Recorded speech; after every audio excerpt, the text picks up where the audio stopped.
Good morning दोस्तों। हम transportation engineering में रोड पेवमेंट पढ़ेंगे। तो पेवमेंट होता है जो आपकी टॉप फिनिश सरफेस होती है, हार्ड सरफेस जो ड्यूरेबल होनी चाहिए और ट्रैफिक और इन्वायरमेंट के अगेंस्ट स्टैंड करनी चाहिए, तो वो आपकी पेवमेंट हो गई।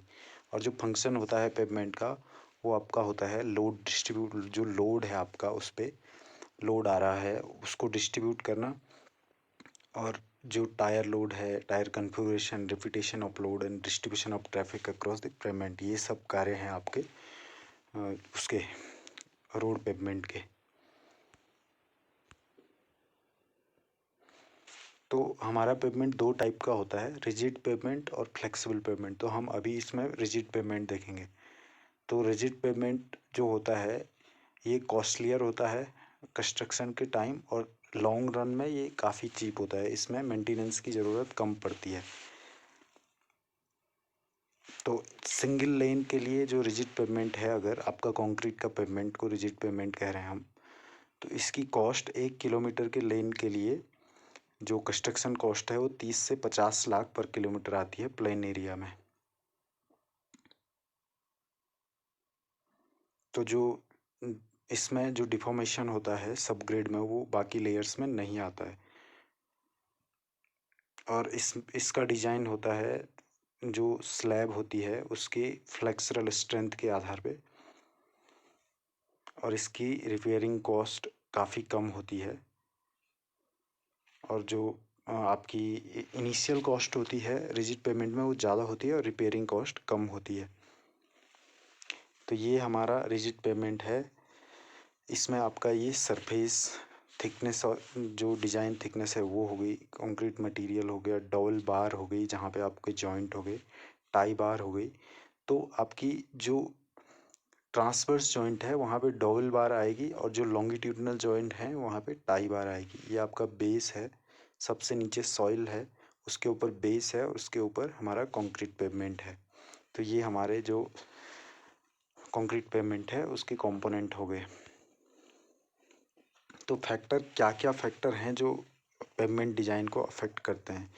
तो जो व्हील लोड है उसका रिपीटेशन हो गया, जो व्हील और पेवमेंट के बीच कांटेक्ट एरिया हो गया, जो आपका पोजीशन ऑफ व्हील है, कौन सी पोजीशन पे व्हील सबसे ज़्यादा आ रहे हैं, ये हो गया। प्रॉपर्टी ऑफ सबग्रेड हो गया, जो आपका सबग्रेड सॉइल है उसकी प्रॉपर्टी कैसी है। अगर वो ज़्यादा एक्सपेंसिव सॉइल है, ब्लैक कॉटन सॉइल है, तो उसके हिसाब से होगा। अगर हार्ड टफ सॉइल है तो उसके हिसाब से होगा। जो आपकी टॉप वो है कंक्रीट स्लैब, उसका डिज़ाइन। और प्रॉपर्टी ऑफ कंक्रीट भी इसमें एक फैक्टर है, जैसे flexural strength, modulus of elasticity, Poisson ratio and sinkage factor. Climate भी अफेक्ट करता है कि आपका टेम्परेचर कैसा रहता है, रेनफॉल का पैटर्न कैसा है। इन्वायरमेंटल फैक्टर हो गए, जॉइंट जो प्रोवाइड करवा रहे हैं हम स्लैब में वो हो गए, और रेनफोर्समेंट कितना हम प्रोवाइड करा रहे हैं, ये भी आपके पेवमेंट को अफेक्ट करेगा। तो ये हमारा स्ट्रेस किस तरह से आता है, तो ये दिखाया गया है इसमें कि व्हील है और व्हील के नीचे स्ट्रेस का डिस्ट्रीब्यूशन इस तरह से होता है कि जहाँ पे व्हील होगा वहाँ पे मैक्सिमम, और जैसे जैसे व्हील से दूर जाएंगे वैसे वैसे ज़्यादा कम होता जाएगा। और इसमें जो स्ट्रेसेस आएगा, ये पहला स्ट्रेस तो जो फिगर में दिख रहा है वो आपका आया व्हील लोड की वजह से। दूसरा आपकी टेम्परेचर की वजह से भी आ सकता है। और जो बाकी स्ट्रेसेस आ सकते हैं वो मॉइस्चर वायरेशन की वजह से आ सकते हैं। Change in volume of base course, जो आपका बेस कोर्स है उसका वॉल्यूम चेंज हो सकता है कॉम्पैक्ट हो गए, तो इसकी वजह से भी स्लैब पे स्ट्रेसेस आ सकते हैं। तो हमारा कंस्ट्रक्शन किस तरह से होता है, तो सबसे पहले हम प्रिपेयर करते हैं सबग्रेड को, ग्राउंड सरफेस को क्लियर करते हैं, कटिंग करते हैं जितनी विड्थ तक हमको ज़रूरत है। उसके बाद हम उसको लेवलिंग करते हैं मशीन से या फिर मैनुअली। उसके बाद उसको कॉम्पैक्ट करते हैं अच्छी तरह से, उसकी डेंसिटी को बढ़ाते हैं, और उस पर 8 to 10 run roller, smooth wheel roller चलाएंगे, जिससे वो अच्छी तरह से कॉम्पैक्ट हो जाए। और इसकी जो हमारी सबग्रेड है उसको 500 mm थिकनेस तक हम तैयार करेंगे। नेक्स्ट है हमारा बेस कोर्स। तो बेस कोर्स जो आपका वाटर बॉन्ड मैकेडम होता है, पत्थर मिट्टी और उसको हल्का सा मॉइस्चर देके उसके ऊपर रोलर चलाया जाता है, तो ये आपका वाटर बॉन्ड मैकेडम हो गया। तो ये आपका dense and compacted crust stone aggregate bounded by binding material generally local. तो ये आपको मैंने बता दिया कि वाटर बॉन्ड मैकेडम में तोड़े हुए पत्थर और उसके साथ मिट्टी होती है। तो आपका जो वाटर बॉन्ड मैकेडम है उसकी स्ट्रेंथ होती है मैकेनिकल इंटरलॉकिंग ऑफ एग्रीगेट, जो आपके एग्रीगेट हैं उनके बीच की जो मैकेनिकल इंटरलॉकिंग है उसकी वजह से, और जो functional resistance between aggregate particle है। और इसकी थिकनेस होती है 150 mm, मतलब 15 सेंटीमीटर। नेक्स्ट है हमारा टॉप कंक्रीट लेयर। तो जो हमारी जिसके वजह से इसका नाम कंक्रीट पेवमेंट है, तो वो ये हो गया जो आपकी टॉप सीसी स्लैब है, जो कंक्रीट की स्लैब है। तो ये आपकी जो आईआरसी के हिसाब से है वो 43 ग्रेड पोर्टलैंड सीमेंट यूज होना चाहिए इसमें। इसकी थिकनेस 25 सेंटीमीटर, मतलब 250 mm होनी चाहिए। और M25 grade, minimum M25 grade concrete इसमें यूज़ होना चाहिए, जिसकी फ्लेक्सुरल स्ट्रेंथ 3.5 MPa से कम नहीं होनी चाहिए। विड्थ ऑफ रोड है आपकी 7.5 मीटर और शोल्डर्स की विड्थ है आपकी 1.2 मीटर। और इसमें जो आप maximum size of coarse aggregate use कर सकते हैं वो है 31.7 mm। और जो क्रस्ट फाइन मटेरियल है जो डस्ट टाइप का है वो आपका यूज़ होगा एज अ फाइन एग्रीगेट की तौर पे। मैन्युफैक्चरिंग कैसे होगी? तो construction of CC payment slab by fix side form and labour. तो आपका जो साइड हैं उसको फिक्स करेंगे फॉर्म्स के द्वारा। और batching is done by volume ratio. तो वॉल्यूम या वही वेइंग से जो आपका बेहतर रहता है उससे करेंगे। जैसे 1:1:2 हो गया आपका, ये आपका M25 के लिए हो गया। मिक्सिंग इज डन बाय, तो मिक्सिंग हमारी रोटेटिंग ड्रम मिक्सर से होगी और 1 से 2 मिनट में मिक्सिंग होनी चाहिए और लगभग 25 से 30 रिवॉल्यूशन होने चाहिए पर मिनट।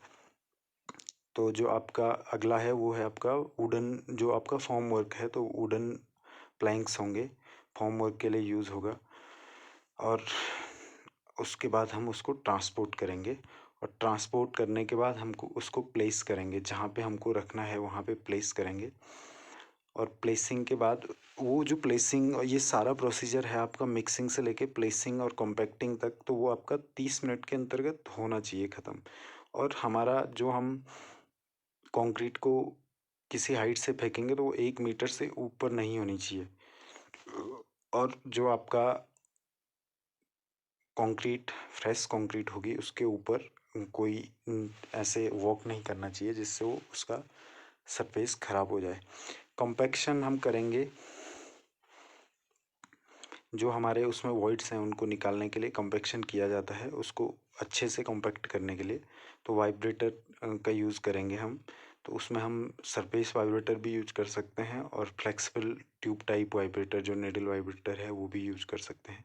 तो 20 से 30 सेकंड एक जगह पे कॉम्पैक्शन के लिए वाइब्रेटर रखा जाना चाहिए, उससे ज़्यादा नहीं।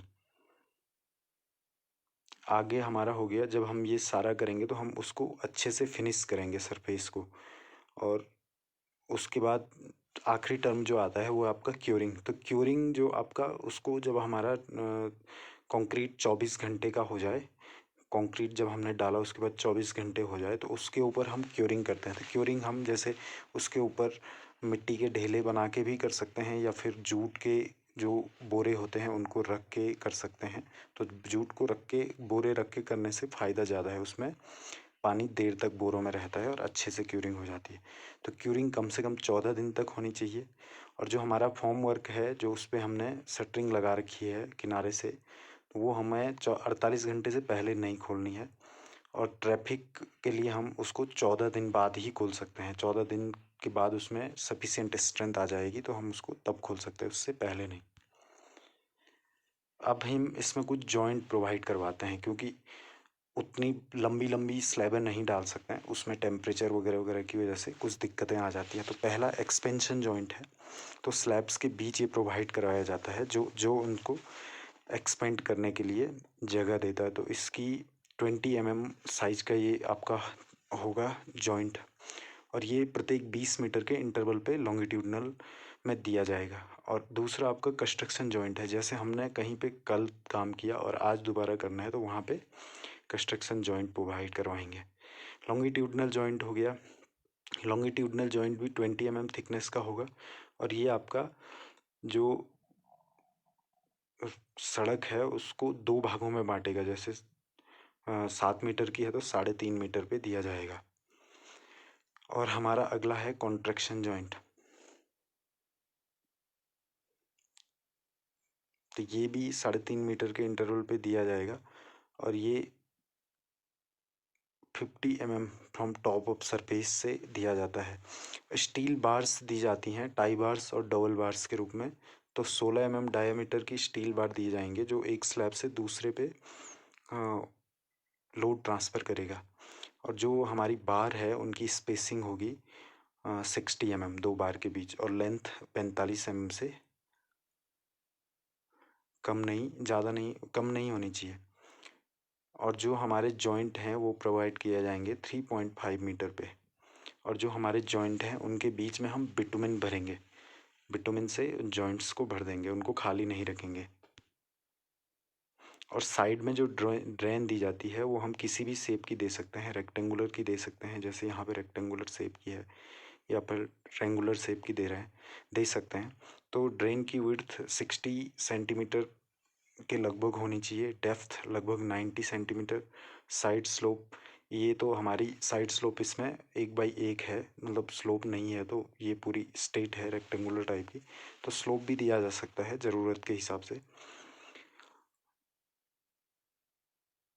और इसमें हम जो इसमें दिया गया है, इसमें जो वॉल है उसकी 23 सेंटीमीटर थिकनेस है ब्रिक वॉल के साथ, और इस पे ये ऊपर कर्व स्टोन है। तो इस तरह की ड्रेन प्रोवाइड करवाई जाती है।